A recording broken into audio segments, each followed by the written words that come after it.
So good evening everyone.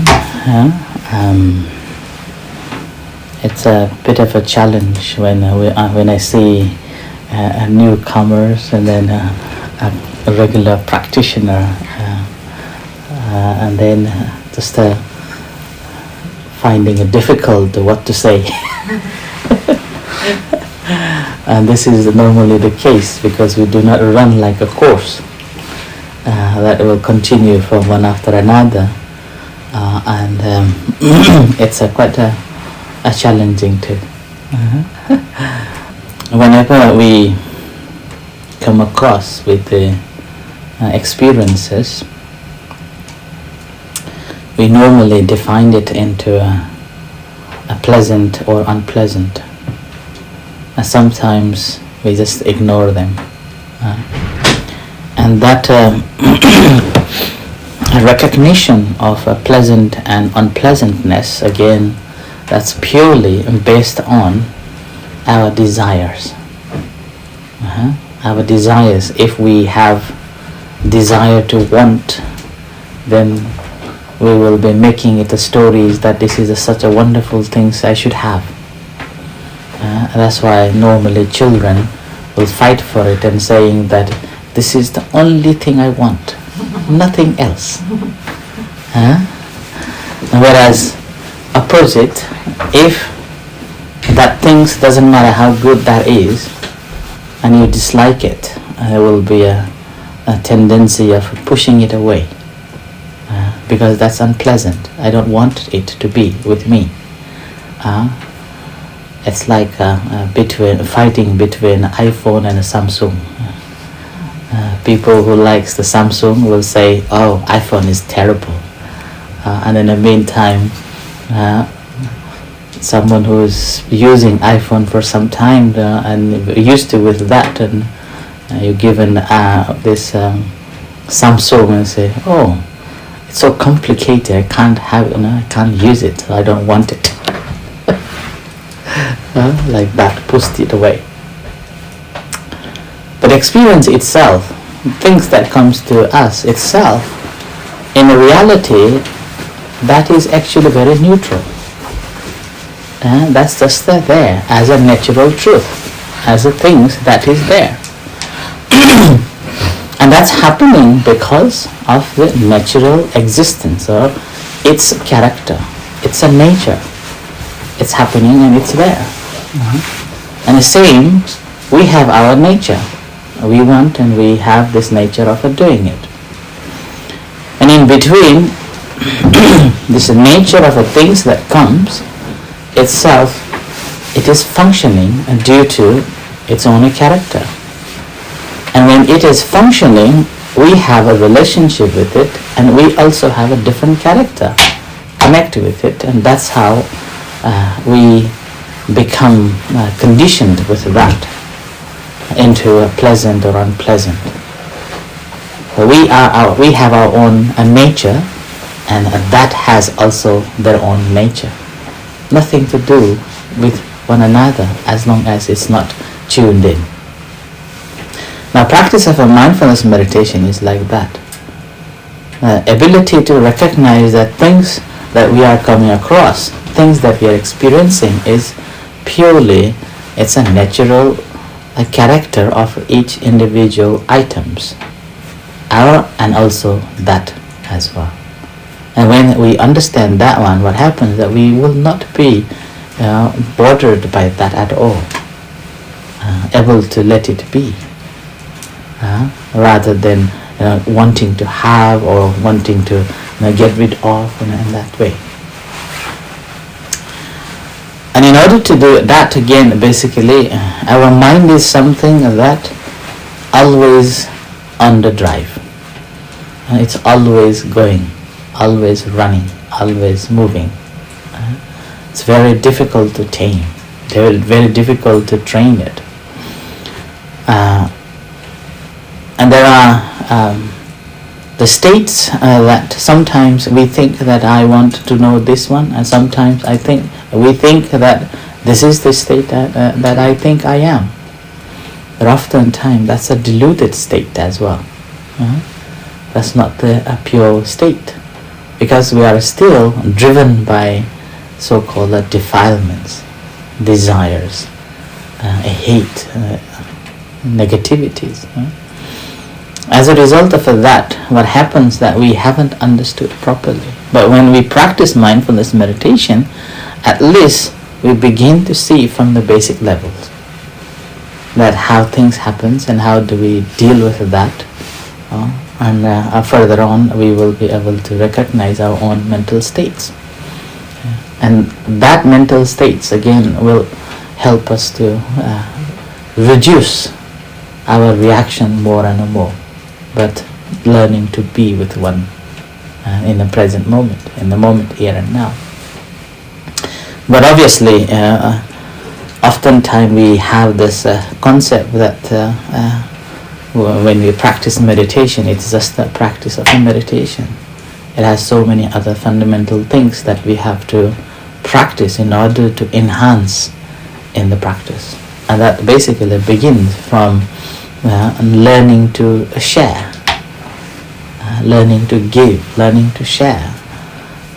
And that is again very important. If we learn to share, learn to give, then that is the beginning of the practice. Oftentimes we think that it's very difficult to give. And then when we look at ourselves, between a giver and a receiver, which one do you think we are in? We are a receiver probably 99% than a giver. We give very little, and yet we have so many things to complain. Right? Whereas if we learn to give little by little, even small things, what happens that slowly we are, there is a word called, we are, do you know how to make a roti? Yeah? You know, yeah? Roti. So you mix with the water and you make it so blending in, and it's become so, there is elasticity. Elasticity, and also it can go into together again, merging into it. So that is basically, we are making our mind in that way. Flexible. Sorry? Not a flexible. It's It can be molded into. It can be molded. not just a molded, it's become a state, Elasticity. not just the elasticity, yes.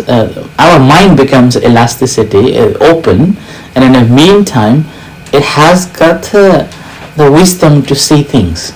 And then it has got the ability to share things.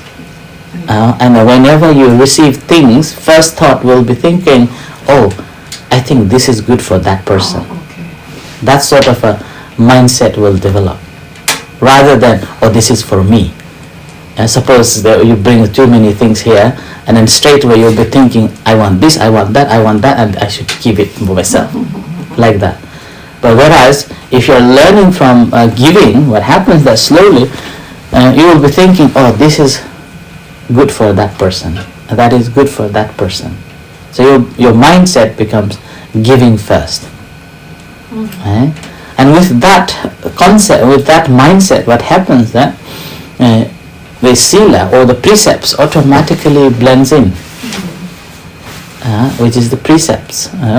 That's a another important fact that we have to develop in order to cultivate more mindfulness, and that eventually becomes the part of our day-to-day life. And obviously we know when we meditate, as soon as we close our eyes and as soon as we settle ourselves down with the primary object and the mind suddenly settles, at that time what happens? All sort of things that we have said, all things that we have done just in the recent past will come into our thought, and we are disturbed.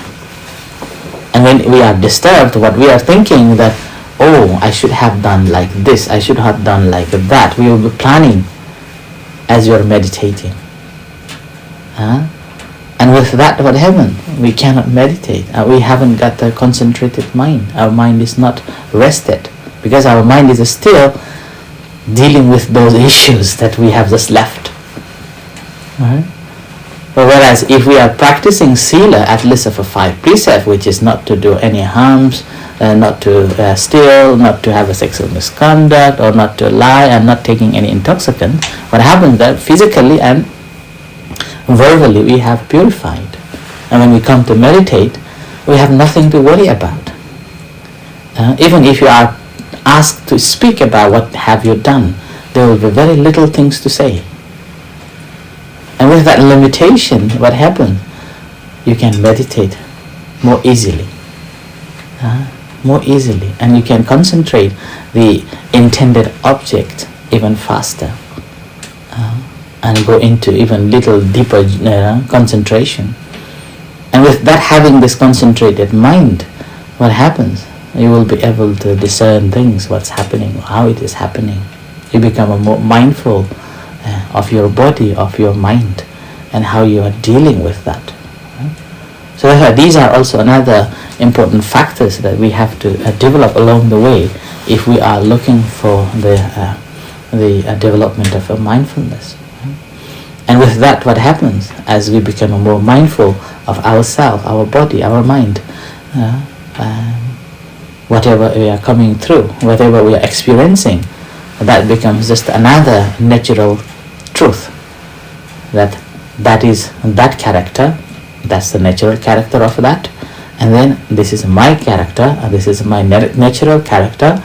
Now I am coming to it, so I'm having this kind of a inter-exchange between that and me, and it's up to me to decide. Right? It's up to me to understand that how things are. So that's why the first thing we will develop, the alertness within ourselves. And that alertness, along with that, what is we are developing is being aware of the things, what's happening here and now. And with that, what are we seeing is ability to understand that whatever we are seeing, whatever is seen, that these are not permanent things. It's going to change, whether we like it or not. It is the fact that it's going to change. Okay? So that's why having these reflection for tonight, I would like to like you all to practice as we have been practicing, starting from observing the breath, right? And particular today, because we've been practicing the same the concept on this Anapanasati, or the breathing meditation tonight, I will guide you through to observe only long breaths, working with only long breaths. And I hope that I also ask you to take away and practice a long breath and find out what is the long breath and why we we take the first in-breath like that. So I hope you also work on that too. Okay? So along with that, okay, let's practice, and I will guide you through slowly, one after another.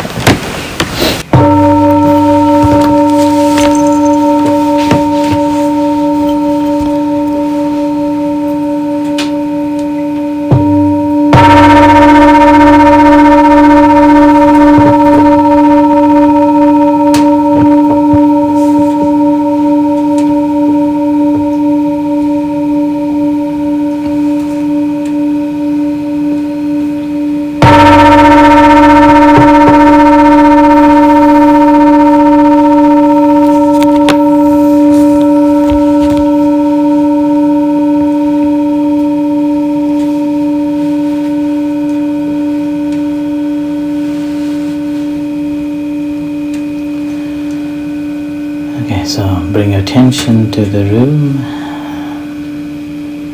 aware of your sitting body. Relax yourself. Leave all your responsibilities aside and gently close your eyes. As you close your eyes, experiencing entire body sitting here and now.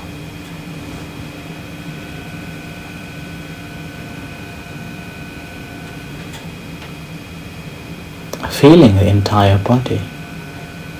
And if you feel any tension around, let them relax.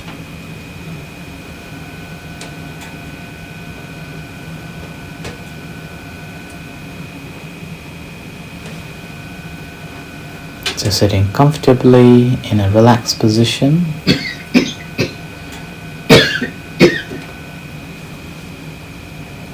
And aware of your sitting body.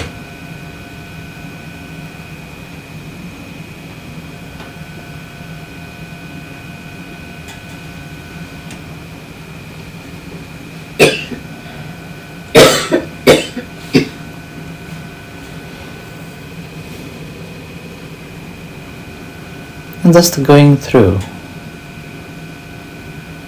awareness of your sitting body. Take away the perception that you are meditating here and you have to focus on any object. There's a feeling the body presence here. Doesn't matter what kind of sensations you're having. It's the natural characteristics of it. And we are simply being alert to it, aware of that. And do not try to change it, or do not try to stay with that.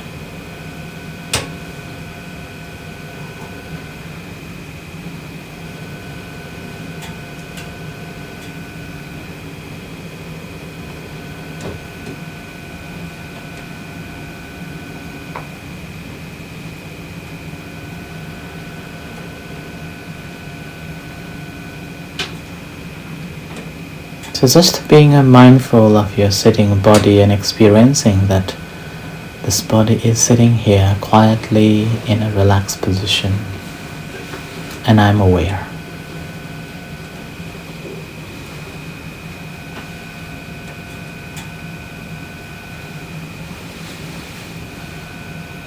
So we see it as a sitting relaxed,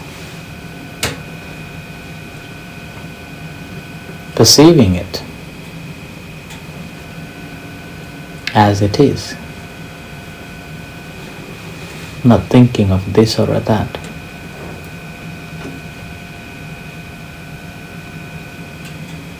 Remembering that this is what's happening.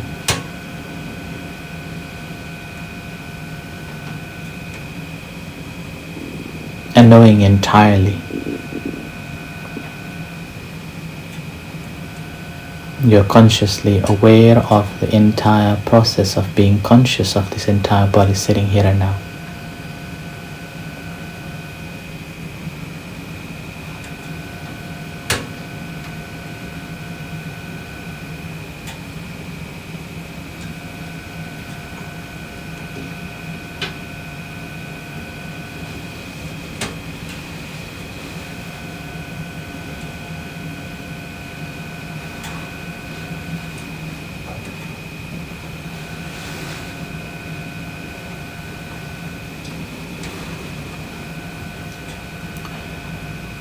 And now, I want you to breathe in very long until you can breathe in.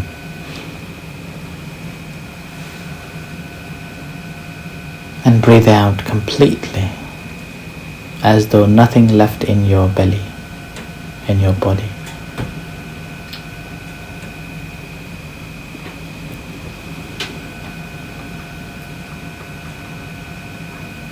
When you're breathing out, you may use your mouth to blow it out.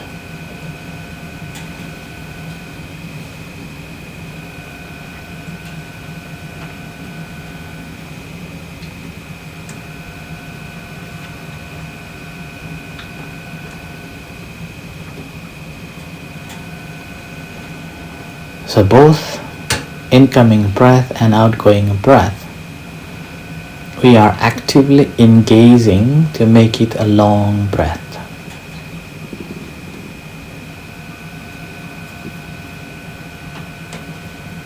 So you're playing with that breath, making it long, incoming breath and outgoing breath. And when breath coming out, you can use either the nose or your mouth.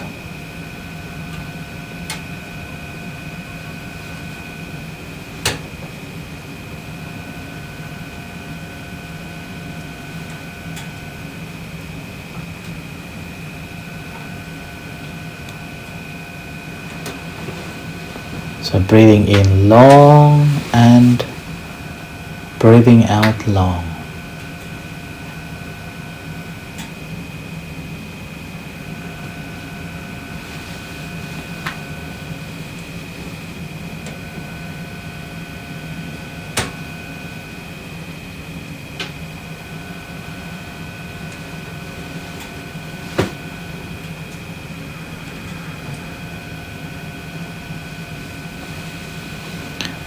And here, when you are watching this breath coming in and going out, a long breath coming in, long breath going out,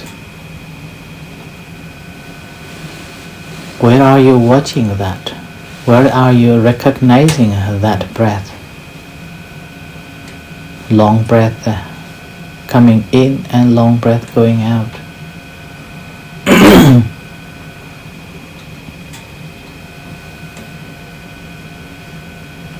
Where is the standpoint?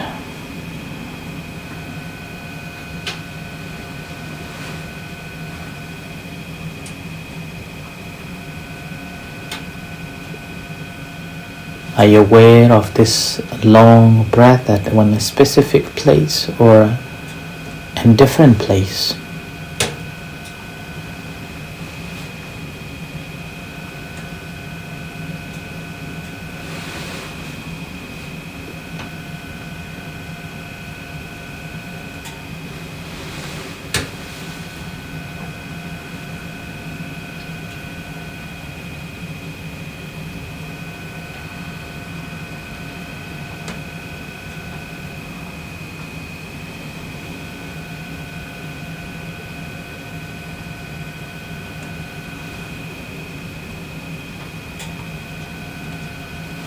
And wherever you placed your attention as you are taking a long breath and a breath in and a long breath out,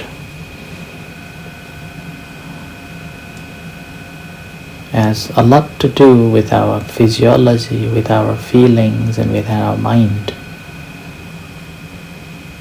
and our intention.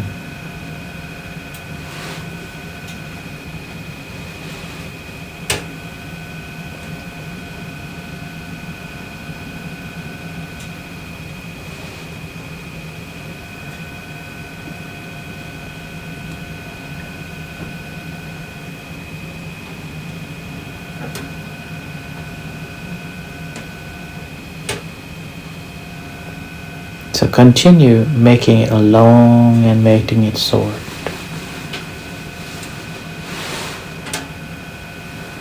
So inhalation of the breath until the end of it, that you cannot breathe in anymore. Similarly, when you breathe out, nothing is coming out to the ultimate end of it.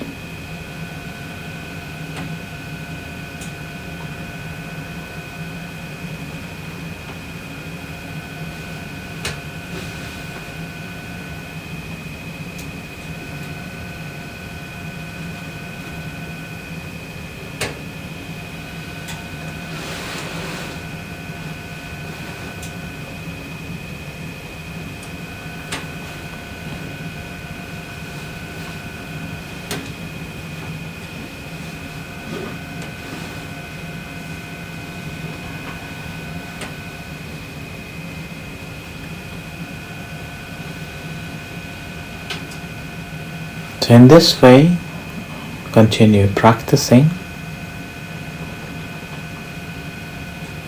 just working with the long breath.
After doing for some times, recognizing the pauses in between incoming and outgoing,